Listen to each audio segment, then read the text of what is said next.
ॐ स्वस्ति न इन्द्रो वृद्धश्रवः स्वस्ति न पूषा विश्ववेदाः स्वस्ति नस्तार्क्ष्यो अरिष्टनेमिः स्वस्ति नो बृहस्पतिर्दधातु। ॐ शान्तिः शान्तिः शान्तिः। सच्चिदानंद भगवान की जय। सद्गुरुदेव भगवान की जय। अभी मांडूक्य उपनिषद चल रहा है, आप लोग पिछले दिनों से सुन रहे हैं, तो आज आखिरी एपिसोड होगा। आप लोग ध्यान से सुनिए और जो पहले सुना है उसको सबको रिमाइंड कर लीजिए, उसको ध्यान में रखिए कि क्या बोला जा रहा है, क्या बोला था और क्या किसकी बात हो रही है, कहाँ की चर्चा चल रही है, तो ज़्यादा आनंद आएगा। अगर पिछली बार हमने कहा था कि आप पूरे हफ्ते इसका चिंतन मनन करना, तो जिसने किया होगा उसको ज़्यादा मजा आएगा, अच्छा लगेगा। ठीक है, तो हम थोड़े समय पहले का दोहरा देंगे और फिर आगे का शुरू करेंगे। जैसा पिछली बार भी हमने कहा था उसी को आगे चलाएंगे। क्या है थोड़ा समय की है, ऐसे लेंगे नहीं, आपको नहीं करना, आपको सही बैठे हो अच्छी। तो हमने पिछली बार आप लोगों को मांडूक्य उपनिषद में क्या बताया था? परमात्मा के 4 पाद, सच्चिदानंद भगवान के परमात्मा के 4 पादों की बात करें। 4 पाद का मतलब है 4 चरण, उसको हमने विस्तार से समझाया और थोड़ा सा मात्रा के बारे में बताया था और कहा था मात्राओं के बारे में अगली बार बताएंगे। पिछली बार हमने पाद के बारे में बताया था और अब बताएंगे मात्रा के बारे में। तो 4 पाद क्या थे? जो हम जागृत, स्वप्न, सुषुप्ति और समाधि की जो बात करते हैं उसी का विस्तार था और उसी के गुण बताए थे, उसी के लक्षण बताए थे, उसी के बारे में व्याख्यान दिया, उसी को विस्तार से समझाने का प्रयत्न किया। क्या प्रयत्न किया था कि एक जागृत है, आप इन तीनों अवस्थाओं से गुजरते रहते हैं 24 घंटे। कौन कौन सी 3 अवस्थाओं में? पहला जागृत है, जिसको क्या बताया हमने कि सारा विस्तार से बता के और फिर कह दिया कि वो वैश्वानर प्रथम पाद है। अब उतने ज़्यादा विस्तार में नहीं जाएंगे, जिसने सुना है वो समझेगा कि प्रथम पाद के बारे में क्या बताया कि जो जागृत अवस्था है आपकी, वो प्रथम पाद है। और प्रथम पाद क्या है? वैश्वानर। वैश्वानर क्यों कहा? क्योंकि जागृत अवस्था इस विश्व की है, विश्व में है। जागृत अवस्था में आप विश्व को देखते हैं, विश्व के बारे में जानकारी लेते हैं, समझते हैं, आदि आदि सब कुछ बाहर की तरफ होता है। ठीक है ना? आंखें बाहर खुलती हैं, कान बाहर का सुनते हैं, है ना? नाक से बाहर की चीज़ों को सूंघना होता है, सुगंध दुर्गंध लगती है, जिह्वा से रस आता है, रसना से, है ना? सभी कुछ जितने भी हमारी 10 इंद्रियाँ, 5 ज्ञानेंद्रियाँ, 5 कर्मेंद्रियाँ सब बाहर का ही जानने में लगी रहती हैं। इस समय जब हम जागृत अवस्था में होते हैं तो उसको सबको मिला के, सबको बता के क्या कहा? वैश्वानर। और वैश्वानर क्या किसको कहा?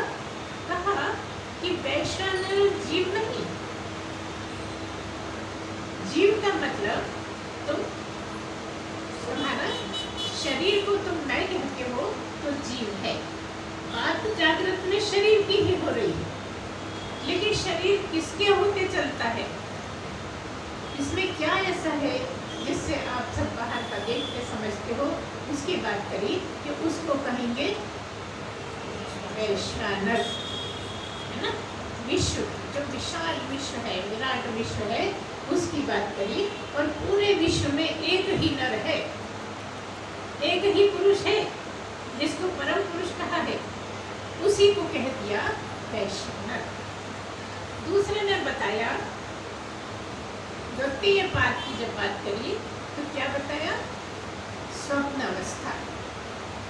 स्वप्न अवस्था के बारे में सारा समझाकर, बताकर, और फिर क्या कहा कि ये सूक्ष्म शरीर प्रविवक्त था। क्या कहा? प्रविवक्त है। क्या मतलब है? सूक्ष्म शरीर है। मतलब स्वप्न में जैसे हमने बताया कि जागृत में स्थूल शरीर से सब करते हो, ये जो दिखता है शरीर, इससे सब काम होते रहते हैं, इसकी 10 इंद्रियां काम करती रहती हैं, इसी से भोगते रहते हो। तो यहाँ हम एक बात बताएं आपको कि ये जो स्थूल शरीर है, ये जब भोगेगा, क्योंकि ये स्थूल है इसलिए ये स्थूल चीजों को ही भोगेगा। स्थूल चीजों का मतलब समझ रहे होगे, जो आंखों से दिखती हैं। जैसे खाना खाते हैं तो उससे पेट भरता है, ठीक है ना?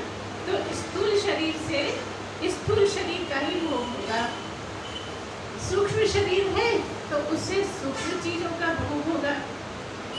तो दूसरी बात कही, दूसरा क्या है? प्रवृत्त भोग। मतलब जो सूक्ष्म शरीर है उसी से भोगते हैं, और सूक्ष्म चीजों को ही भोगते हैं का मतलब क्या है? जो आपके संकल्प हैं, विकल्प हैं, जो आपकी कल्पनाएं हैं, जो आप सपने में देखते रहते हो, है ना, उसी का भोग करते रहते हो, उसी का आनंद लेते रहते हो, दुखी होते रहते हो, सुखी होते रहते हो, है ना? इसलिए उसको क्या कहा?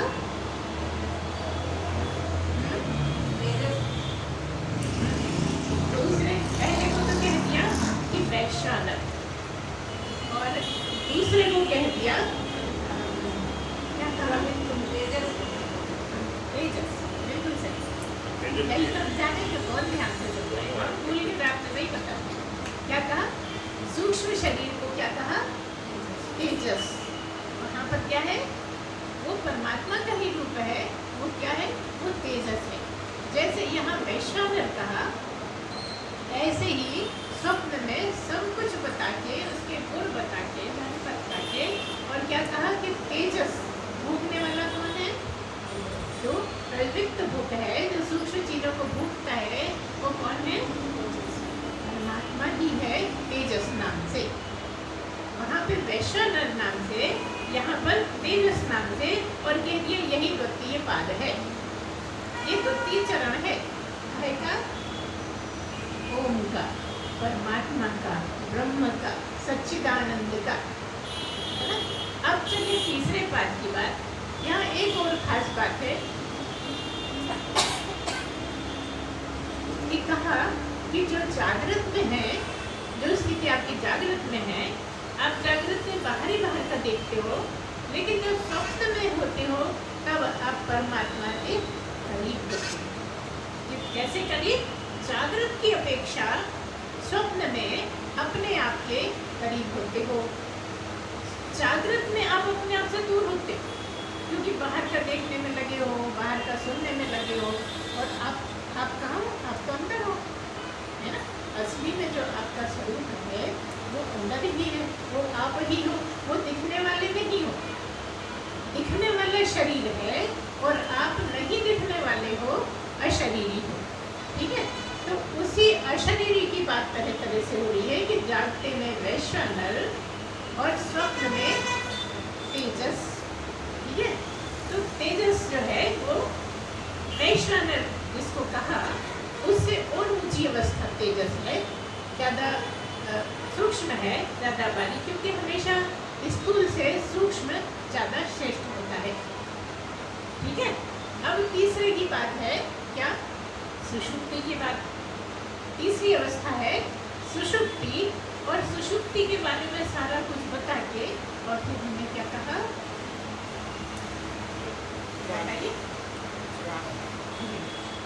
तीसरी अवस्था को क्या बोल दिया? सब बता दिया कि उसमें आपकी प्रज्ञा अंदर ही रहती है, आप बाहर से बिल्कुल कटे हुए रहते हो, ना आप स्थूल जगत में होते हो, ना सूक्ष्म जगत में रहते हो, मतलब ना जागृत में होते हो, ना स्वप्न में होते हो, आप गहरी नींद में चले जाते हो। तो मतलब यह है कि दो शरीरों से अलग हो जाते हो और कहाँ जाते हो, तीसरे शरीर में चले जाते हो। वो कारण शरीर है और वही परमात्मा है, और आप उस तीसरी अवस्था में वहाँ पर रहते हो और आप प्राज्ञ ही होते हो। क्या कहा कि आप प्राज्ञ ही हो। आपकी जागृत में प्रज्ञा बाहर थी, स्वप्न में प्रज्ञा अंदर थी, और यहाँ पर प्राज्ञ ही होती है, तीसरी अवस्था। ठीक है, ये तीन अवस्थाएं हो गई। फिर चौथी को कहा कि ये जो चौथी अवस्था जिसको कहा है वो अवस्था नहीं, वो तो ओम ही है, वो तो परमात्मा ही है, वो तो ब्रह्म ही है। क्या कहा कि वो अवस्था कहते तो हैं, कहने में तो आती है, लेकिन वो अवस्था नहीं, वो प्राज्ञ मतलब ब्रह्म ही है। ऐसे चारों की बात करी और कहा वो तो अति सूक्ष्म है, सूक्ष्म से भी अति सूक्ष्म वो चौथा क्या है, प्राज्ञ है। नहीं, चौथा परमात्मा ही है। चौथा जिसको समाधि कही है, जिसको नींद कहा है, गहरी नींद जो है समाधि ही कहलाती। इसलिए ऐसा माना जाता है कि जो सोने की अवस्था है उसी को प्राप्त अगर दक्ते में कर लेते हो तो तुम्हारी परमात्मा की प्राप्ति हो जाती है। तो क्या हो गया, जब प्राप्ति हो गई क्या हुआ, सहज समाधि कह दिया। सहज समाधि क्यों कह दिया कि समाधि में तो आप एक जगह बैठ जाते हो, आप अंदर उतरने की कोशिश करते हो, अंदर झांकने की कोशिश करते हो, लेकिन यहाँ तो सब चल रहा है, इसलिए इसको सहज समाधि कह दिया। मतलब खा रहे हो लेकिन खा नहीं रहे, खाता दिखता है ये लेकिन तुम नहीं खा रहे, चलता दिखता है ये लेकिन तुम नहीं चल रहे। इस तरह से सारा समझिए कि ये जो कर रहा है वो आप नहीं कर रहे, वो शरीर कर रहा है ना। तीसरी प्राज्ञ हो गई और चौथी ब्रह्म ही हो गई, है ना। चौथी कौन सी बताई, जो इन तीनों से अलग है, ना प्रज्ञा अंदर है, ना प्रज्ञा बाहर है, ना आप प्राज्ञ ही हो, आप तो पूर्ण आनंद में हो, पूरे आनंद। देखो आनंद तीसरी अवस्था में भी है, सुषुप्ति में भी आनंद ही आनंद है, लेकिन यहाँ पर सहज समाधि होने से हर वक्त आनंद में ही हो। वहाँ पर क्या है, सुषुप्ति के समय आनंद में हो। फर्क समझिए, क्या कह रहे हैं कि तीसरी अवस्था में जब सोते हो तब ही आनंद है, लेकिन चौथे जो ब्रह्म ही हो गए तो आनंद में ही आ गए पूरी तरह, परमात्मा ही हो गए, परमात्मा आनंद में ही रहता है ना। ब्रह्म ही हो गए, सच्चिदानंद ही हो गए। अब आपको वो सच्चिदानंद कैसे हो गए, क्योंकि आप सच्चिदानंद ही हैं। आप इसको मैं समझते हैं जबकि आप ये हो नहीं, आप ब्रह्म ही हो।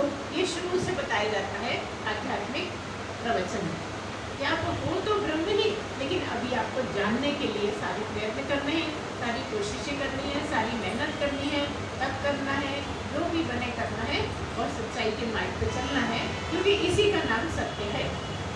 ठीक है, ये चारों चीज़ें क्या है, ये क्या बताया हमने आपको, चार पाद की बात हो चुकी। आज हम बताएंगे चार मात्राएं। किसकी चार मात्राएं, ओम की ही चार मात्राएं आज बताएंगे। ये आगे जो हमने पिछली बार छोड़ा था, ये आगे अगली बार हम थोड़ा सा बोल के, थोड़ा सा रेफरेंस देके और कह दिया था कि मात्राओं के बारे में अगली बार बात करेंगे और आज 5 करेंगे।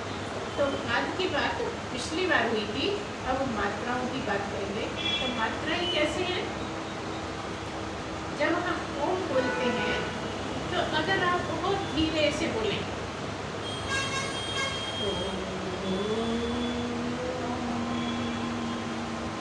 और बहुत ध्यान से सुने तो आपको समझ में आएगा कि सबसे पहले आ आता है, फिर ऊ आता है और फिर माँ आता है। ठीक है, सबसे पहले आ आया, फिर ऊ आया और फिर माँ आया। इसको अगर बोला जाए धीरे से तो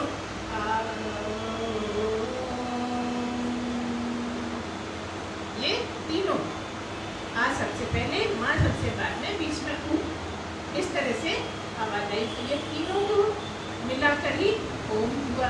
तो क्या मतलब है? ये तीनों को मिलाकर चौथा नंबर ओम हुआ। क्या कहना चाह रहे हैं कि ये तीन तो अलग अलग हैं, आ, ऊ और माँ, लेकिन चौथा पूरा का पूरा ओम है। जैसे समझ लीजिए पुराने जमाने में रुपया होता था, है ना, और चवन्नी अठन्नी होती थी। ये तो सब जानते हैं, जितनी उम्र वाले बैठे हैं सभी जानते हैं कि बहुत पहले चवन्नी अठन्नी हुआ करती थी। तो मान लो कि जागृत वैश्वानर वाला जो है वो 4 आने, ठीक है, स्वप्न तेजस 4 आने, और सुषुप्ति प्राज्ञ 4 आने, कितने हुए? 12 आने। तो जो चौथा है ओम, वो पूरा का पूरा 1 रुपया। ये 4 आने और वो पूरा का पूरा 1 रुपया। क्या? ओम सच्चिदानंद परब्रह्म परमात्मा, पूरा का पूरा 1 ही रुपया। इस तरह से आपको समझना होगा कि अगर प्रथम 4 आने, आ 4 आने, आ की जब बात करी, आ मात्रा की 4 आने, द्वितीय बात जो है ऊ की बात करी तो 4 आने, और माँ की बात करी तो 4 आने, लेकिन चौथा जिसको कहेंगे वो पूरा का पूरा ओम परब्रह्म परमेश्वर ही है। इस तरह से समझना, ये हमने आपको पहले बता ही दिया कि स्थूल से ज़्यादा सूक्ष्म वाला है, सूक्ष्म से भी ज़्यादा सुषुप्ति वाला है, सुषुप्ति से के बाद तो बात करो तो सीधी परमात्मा की ही है, ब्रह्म की ही बात हो रही है ना। इस तरह से क्या मतलब है? ये जो पाद की बात पिछली बार करी, 4 पाद की बात, और आज क्या बात कर रहे हैं? मात्रा की बात। तो कहा कि जो पाद है वही मात्रा है। ओम के, ब्रह्म के, परमात्मा के जो 4 पाद हैं वही 4 मात्राएं, कुछ अलग नहीं है एक ही बात। तो कहती है जो मात्रा है वही पाद है, जो पाद है वही मात्रा है। इस तरह से कहा गया मांडूक्य उपनिषद में कि जो पाद है वही मात्रा है, और जो मात्रा है वही पाद है, और जो इन दोनों की एकता को ठीक ठीक समझ लेगा वो समझो मांडूक्य उपनिषद ठीक से समझ गए। ठीक है, अब जैसे एक एक की बात है, छोटे आ की बात, आ छोटे ऊ की बात है, ऊ और माँ। अब 3 की बात है, क्या है? जैसे छोटा आ है तो आप विचार करिए, सोचने की प्रयत्न करिए कि आ तो सभी जगह है। जैसे आपने बोला का, क्या सुनाई दिया? का तो बोला, का तो सुनाई दिया, लेकिन सुनाई क्या दिया? का तो एक से में हो गया, लेकिन बाद में आ। पा कहा तो क्या सुना? पा और आ। क्या बोला तो क्या सुना? आ। मतलब ये हर जगह आ की आवाज आ रही। तो कोई भी अक्षर बोला जाए, कोई भी व्यंजन बोला जाए तो आ की आवाज आती ही है ना। इससे सिद्ध होता है कि आ सर्वत्र है। कृष्ण ने भी कह दिया कि अक्षरों में मैं आ अक्षर हूँ। जो आ है छोटा, वो सब जगह विद्यमान है ना। अक्षर की और शब्द की तो अध्यात्म में बहुत बात की गई है। तो कहती है जो आ अक्षर है वो मैं ही हूँ। जैसे आ सब जगह विद्यमान है, ऐसे मैं सब जगह विद्यमान हूँ। मुझसे अलग कुछ भी नहीं है। जो भी कुछ बोलोगे, सुनोगे, पढ़ोगे, सब में मैं विद्यमान हूँ। तो ये छोटा आ की बात है और इससे शुरुआत है। ठीक है, छोटा आ क्या हुआ?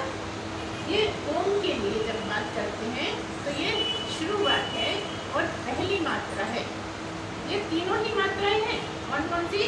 आ, ऊ और माँ। तीनों ही मात्राएं हैं और चौथे पे पूरा का पूरा ओम बैठा है। तो ये जो छोटा है इस तरह से ये सब जगह विद्यमान है, इसी से शुरुआत है ना। जब परमात्मा की बात करेंगे, चर्चा करेंगे तो इसी से शुरुआत है, मतलब आदि। आदि मतलब आरंभ। जब आरंभ हो, जैसे आदि शंकराचार्य, तो जो सबसे पहले शंकराचार्य थे उनको कहा जाता है आदि शंकराचार्य। शंकराचार्य तो बहुत होते रहे, आज भी है शंकराचार्य, लेकिन आदि शंकराचार्य का मतलब है जिनसे परंपरा शुरू हुई। शंकराचार्यों की जो परंपरा शुरू हुई वो आदि शंकराचार्य थे। तो ऐसे में यहाँ आदि क्या है? छोटा आ, है ना, जो सब जगह विद्यमान है। दूसरे नंबर पर है ऊ, है ना। दूसरा क्या है? जो ऊ है वो आ से थोड़ा सा उत्कर्ष है। आ तो जरा से बोल दिया जाता, आगे आगे पीछे कुछ नहीं समझ में आता है ना, लेकिन ऊ थोड़ा सा उठा हुआ है बोलने में भी। और ऊ बोलो तो थोड़ी देर लगती है ऊ बोलने में, है ना। तो ऊ क्या है? ऊ दूसरी मात्रा है। पहली मात्रा और तीसरी मात्रा के जो बीच में है वो ऊ है। तो जो ऊ है उसका आ से भी संबंध है और माँ से भी संबंध है। ये मध्य में होने के कारण आ से भी संबंध है और माँ से भी संबंध है। ये बीच वाला है, दोनों से मेल रखता है ना। ये क्या है? ये दूसरी मात्रा है। पहली मात्रा अ, दूसरी मात्रा ऊ और तीसरी मात्रा माँ। जब हम बोलते हैं तो ऐसा लगता है जैसे माँ में आके सब विलय हो गए। माँ होते होते मुंह बंद हो जाता, जैसे सारा संसार माँ में ही लय हो गया, माँ में ही लीन हो गए। आ और ऊ दोनों समाप्ति पे माँ में चले गए। और आगे देखो तो जागृत स्वप्न दोनों के दोनों सुषुप्ति में लय हो गए, ठीक है ना। जो जागृत को दिखा रहा है वो आ, जो स्वप्न को दिखा रहा है वो ऊ, है ना, और जो सुषुप्ति को दिखा रहा है वो माँ। तो आ ऊ माँ में ही लय हो गए। इस तरह से पहली मात्रा दूसरी मात्रा तीसरी मात्रा में जाके मिल गई। दोनों मात्रा और तीसरी मात्रा में मिल गई, और जैसे ही तीसरी मात्रा में मिली तो चौथा तैयार। और तो है ना, ध्यान से सुनिएगा। तो क्या मतलब है कि आ ऊ और माँ तीनों मिला के क्या बना? ब्रह्म का जो कहा कहने वाला ओम है, जो बताने का, ब्रह्म को बताने वाला ओम है, उसकी चर्चा हो रही है। और वही आ ऊ और माँ तीनों को मिला के बना। तो पहला वाला जो है वो वैश्वानर है, छोटा आ जो है वो पहली मात्रा है, और बाद जो पहला है वो वैश्वानर है। तो कहा कि जो वैश्वानर है वही आ है, जो आ है वही वैश्वानर है। दूसरे ने कहा ऊ तो मात्रा है, और दूसरे नंबर पे तेजस पाद है। तो कहा जो तेजस है वही ऊ, मतलब मात्रा है, अलग नहीं है। एक ही को दो तरह से समझाया जा रहा है, एक चार पाद और एक चार मात्राएं। इस तरह से मात्रा तीन ही है, चौथा तो पूरा का पूरा परमात्मा ही हो गया, ठीक है ना। तो इस तरह से क्या बताया कि दूसरे जो पहला पाद है उसकी एकता आ से वैश्वानर से, दूसरा जो पाद है उनकी एकता तेजस से, है ना, स्वप्न से। तीसरा जो है सुषुप्ति वाला वो प्राज्ञ है, प्राज्ञ पाद है, और तीसरा माँ है, मात्रा। तो इन तीनों की इस तरह से एक एक पाद की एक एक मात्रा से एकता करना समझाया है। कि इनको अलग मत समझो, ये एक ही है, इन्हीं को दो तरह से समझाया जाता है, ये दोनों एक ही है, इनमें जरा भी भेद मत मानो, है ना। और क्या कहा कि ये जो दोनों हैं हा और ऊ, ये माँ में लय हो जाते हैं। तो जब तक जागृत है, जब तक बाहर का दिख रहा है, स्वप्न है तो अंदर का दिखने लगा, और जब सुषुप्ति है तो कुछ नहीं दिख रहा, काहे में है, केवल आनंद में है। तीसरी अवस्था जो है वो आनंद में है, काहे में, सुषुप्ति में। अच्छा, कि कोई ऐसा है जिसको सोने में आनंद नहीं आता हो? कोई ऐसा हो जिसको सोने में आनंद नहीं आता तो हाथ खड़ा करे। एक हाथ तो कभी दो नहीं था, हाथ खड़ा। सबको आनंद आता है। अरे बड़े, हम तो सोचते थे कि बड़ी कोशिश कर रहे हैं परमात्मा को ढूंढने की, तो सोने में आनंद नहीं आता होगा, लेकिन यह सभी मान रहे हैं कि सोने में आनंद आता ही है, सभी को आनंद आता है ना। तो तीसरी मात्रा माँ है जो दोनों से के बाद आती है, और ये दोनों के दोनों सोने में मतलब सुषुप्ति में लय हो जाते हैं, और वहाँ होठ बंद हो जाते हैं। होठ बंद कब हो जाते हैं? जब परमात्मा मिल जाता है ना। मतलब चौथी अवस्था मतलब ब्रह्म ही हो जाना, ब्रह्म को ही समझ लेना, ब्रह्म क्या है ऐसा जान जाना। तो जब ब्रह्म जान गए तब फिर मुंह नहीं खुलता। मुंह कब तक खुलता है? जब तक नहीं जानते। ये ऐसा तत्व है, ऐसा महातत्व है, कौन? परमात्मा, ब्रह्म। और ब्रह्म परमात्मा जो है वो ऐसा है कि जब इसको जान जाते हैं तो वो खुलता ही नहीं कि अब इसकी क्या तारीफ करें।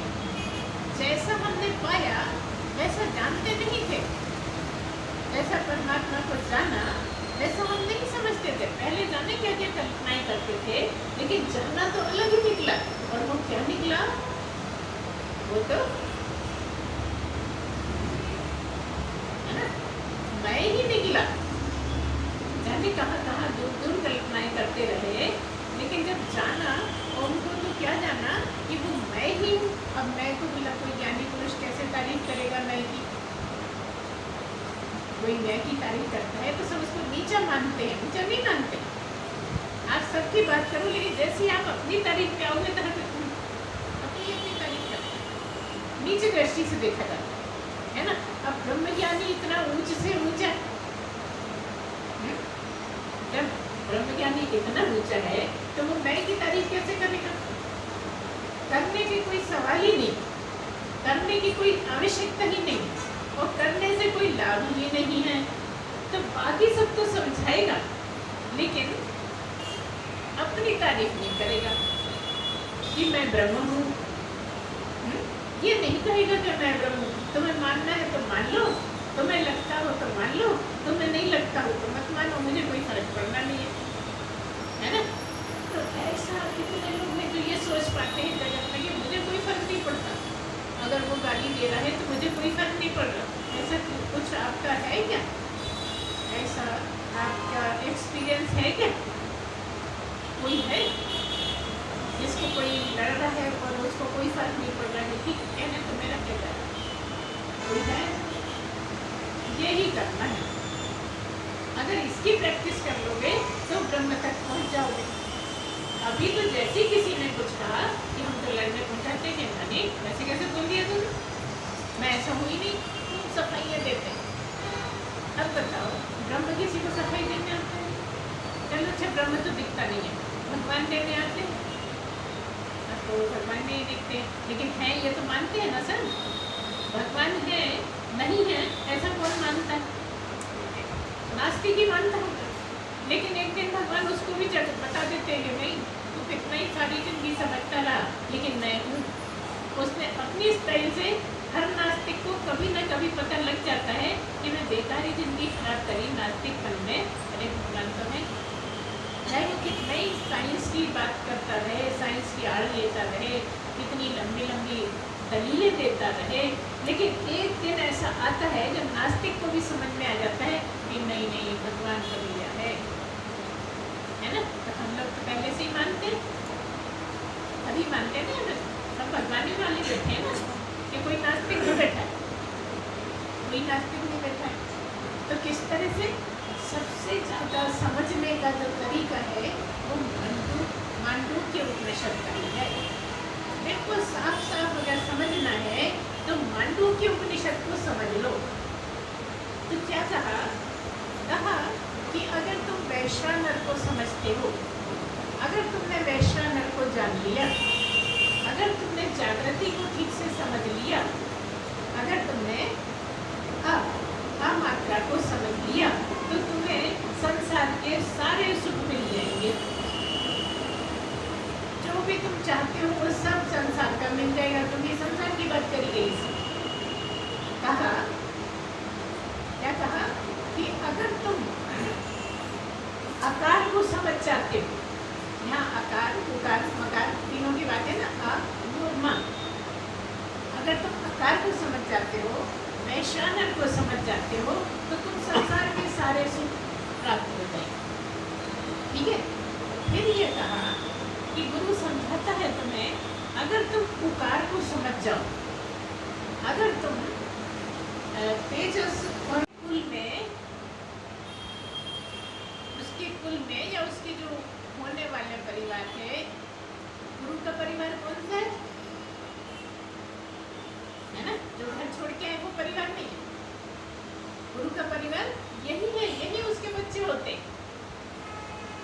क्या कहते हैं, अगर गुरु को समझ लिया तो समझो इसकी परंपरा में जरूर इसके कोई बच्चे ज्ञानी होंगे, कोई ना कोई शिष्य या कुछ शिष्य ज्ञानी होंगे, जिसने ये समझ लिया है कि उकार क्या है और तेजस क्या है, दोनों की कैसे एकता है, किस तरह से इसका मिलान होगा।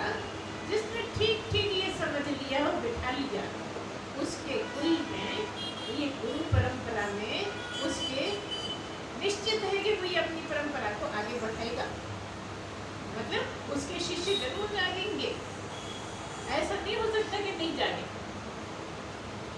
तीसरी बात कही कि अगर तीसरी बात समझ ली, तीसरी बात क्या है, प्राज्ञ क्या है, पाद है ना, और तीसरा क्या है, माँ और प्राज्ञ की एकता समझ ली।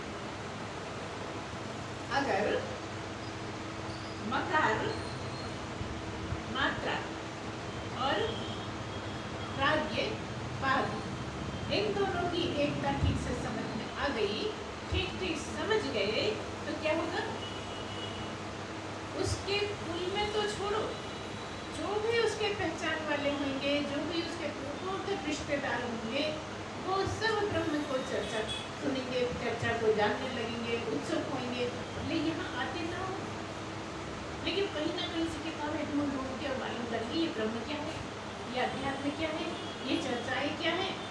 कहने का मतलब ये है कि कोई भी ऐसा नहीं होगा जो जिसको इसके बारे में नहीं मालूम हो। अध्यात्म विद्या के या भले वो सुने नहीं, चले नहीं उसमें आगे, लेकिन जानने वाले सारे के सारे हो जाएंगे। इसलिए कई बार तो ये भी कह दिया है कि जो ब्रह्म पुरुष होते हैं उसकी 7 पीढ़ी ब्रह्म को जानने वाली होती है। और आगे भी बोल दिया, कह दिया कि जो ब्रह्म को जानता है उसकी 7 पीढ़ियों तक ब्रह्म को जानने वाले होते हैं। और कह दिया कि अगर कोई महिला ब्रह्म हो गई, सोचिए इससे आगे की बात है, क्योंकि महिलाएं ब्रह्म तक नहीं जा पाती। अगर कोई महिला ब्रह्म तक गई है तो समझो 14 पीढ़ी हो गई, 7 मायके की हो गई, 7 ससुराल की हो गई, और जितने को उधर ही चर्चा हो गई, किसकी, ब्रह्म की, महिला की नहीं। ब्रह्म को जानने वाले सब हो जाते, चारों तरफ ब्रह्म को जानने वाले हो जाते, क्योंकि ब्रह्म इतना ऊंचा है, इतना ऊंचा है, हर जगह है, कोई जगह उससे खाली नहीं, तो उत्सुकता सबको होती है। तो कोई भी ऐसा नहीं बचता जो ब्रह्म की चर्चा ना सुनता, पढ़ता, जानता हो, कहीं ना कहीं जरूर जान लेगा, और हर एक जानेगा, और 7 पीढ़ी तक चर्चा चलेगी कि फलाने किसको जाना, ब्रह्म को जाना, कि ये ब्रह्म है क्या, बलाट है। ऐसे करके सब प्रयत्न करते हैं जानने का। तो जो तीसरा पाद है कौन सा? प्राज्ञ, है ना।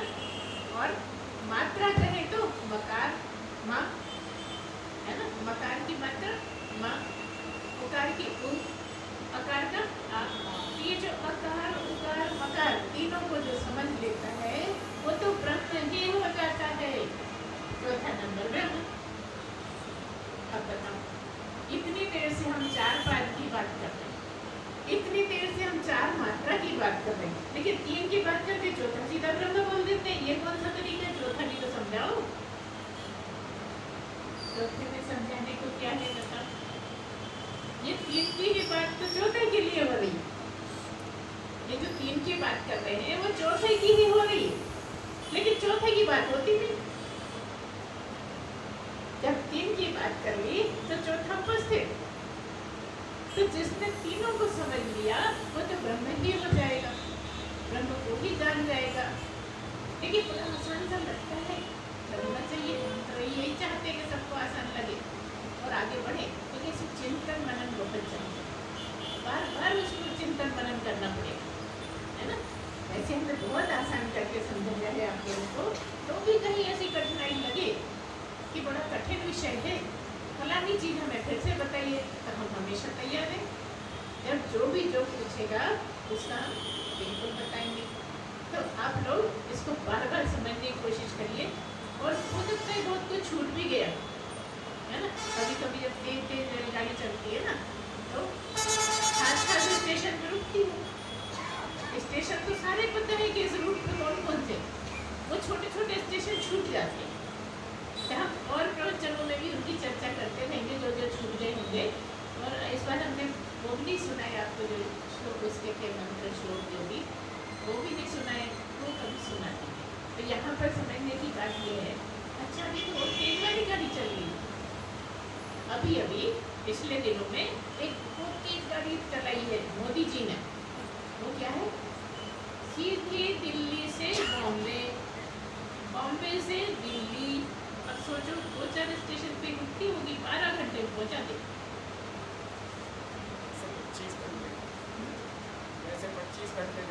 हाँ, ऐसे 25 घंटे लगते हैं। और वो रेलगाड़ी नहीं, आपकी कार से जाओगे तो 12 घंटे में पहुँच जाओ। सुबह नाश्ता करके निकल जाओ और रात को डिनर दिल्ली से चले तो बॉम्बे में कर लो, बॉम्बे से चले तो दिल्ली में कर लो। रात का खाना आपको उतरने के बाद मिलेगा। इतनी देर में पहुँच सकते हैं। ऐसी गाड़ी कब इसमें तो कितने स्टेशन छूटेंगे ना, तो हम उतनी तेज वाली नहीं है, वो से नहीं छोड़ेंगे तो बताएंगे क्या, उनको तो बताना पड़ेगा ना। लेकिन कुछ कुछ स्टेशन जरूर छूटे हैं, ये हमें पता है, वो हम समय समय पर आपको बताते होंगे। बहुत से टॉपिक ऐसे छोटे छोटे होते हैं जो बताना होता है, लेकिन हो सकता है हम छोड़ दिए गए हों। तो ये सब आपका काहे के बारे में बात हुई, 4 पाद और 4 मात्रा और उनकी एक पाद। अब हम थोड़ा सा आपको और समझाए, जो हम लिख कर लाए हैं, जो हम बता ही रहे हैं पहले दिन से, क्या है। सबसे पहले आपकी आसानी के लिए बता रहे हैं, जागृत, स्वप्न, बोलिए, सुषुप्ति, है ना, समाधि। क्या है? जागृत, स्वप्न, सुषुप्ति और समाधि। फिर क्या बताया? प्रकाश, अर्ध प्रकाश या विक्षेप कह दो। तीसरा अंधकार। अब अपने आप मिलाते रहना, जागृत, स्वप्न, सुषुप्ति। तो प्रकाश बोला, अर्ध प्रकाश बोला, अंधकार बोला और पूर्ण प्रकाश। ठीक है। इसी तरह से ठीक ऐसे ही ज्ञान, अर्ध ज्ञान, अर्ध ज्ञान को विक्षेप भी कह सकते हैं, दोनों में ही। तो ज्ञान मतलब जागृत में जो ज्ञान हो रहा है वो वाला ज्ञान, परमात्मा का, ब्रह्म का ज्ञान नहीं, जगत का ज्ञान। जो जगत का ज्ञान है उसको ज्ञान बोला है। तो ये ज्ञान कब? जागृत में। और अर्ध ज्ञान मतलब स्वप्न में ये जगत छोड़ा तो स्वप्न का जगत पकड़ लिया, उसमें अर्ध ज्ञान, ना सो रहे हैं ना जाग रहे हैं, कुछ सोए हैं कुछ जाग रहे हैं। ठीक है ना। एक नहीं मतलब जागे रहे होंगे, बिना जागे तो देख नहीं सकते, और स्वप्न देख रहे हैं तो सो ही रहे होंगे। अब हम तुमसे पूछे जाग रहे थे कि सो रहे थे? एक चीज बता, स्वप्न में तुम जाग रहे हो कि सो रहे? अगर तुम लोग सो रही थी तो हम कहेंगे स्वप्न कौन देख रहा था? अब जब स्वप्न देख रहे तो जाग ही रहोगे। और तुम कहोगे सो रहे हैं तो हम कहेंगे स्वप्न कौन देख रहा था? तुम कहोगे जाग रहे थे तो हम फिर ये खाट पे, तुम तो हिले ही नहीं, तुम कह रहे हो हम सबने बहुत दौड़ लगाई, तुम तो यही हम देख रहे थे, यहीं पड़े थे, है ना? ऐसा है स्वप्न। तो कहा कि ज्ञान अधूरा ज्ञान, अज्ञान पूर्ण ज्ञान। ठीक है, इनको दोहराते रहना। हमने आपकी आसानी के लिए सब शांत के लेकर आए हैं। फिर क्या बताया हमने? जागृत का वैश्वानर, स्वप्न का तेजस, सुषुप्ति का प्राज्ञ और ब्रह्म का तुरीय, ब्रह्म की जगह पे तुरीय। ठीक है, आगे फिर बताया विराट, हिरण्यगर्भ, है ना? विराट किसको बताया? वैश्वानर, पूरे जगत, पूरे संसार को विराट। और ये जो तेजस है ये हिरण्यगर्भ ही है, इसको हिरण्यगर्भ भी बोलते हैं। स्वप्न में हिरण्यगर्भ की स्थिति होती है। और तीसरा सुषुप्ति में ईश्वर। याद रखिए, ये हम बता नहीं पाए, फिर कहीं बताते हैं। क्या है तीसरा? जागृत में विराट, स्वप्न में हिरण्यगर्भ, सुषुप्ति में ईश्वर और समाधि में परमात्मा। ठीक है, और कुछ हमने आपको छोटी छोटी चीजें बताई, उनको भी एक बार दोहरा देते हैं कि सप्तांग, सप्तांग एक ही भूत, है ना? सब याद है ना? और ब्रह्म परमात्मा। और ऐसे ही बताया हमने, क्या बताया? कि एकोनविंशति मुख, 19 मुख से खाता है जागृत में, है ना? स्वप्न में 19 मुख से खाता है। और गहरी नींद में, बोलिए,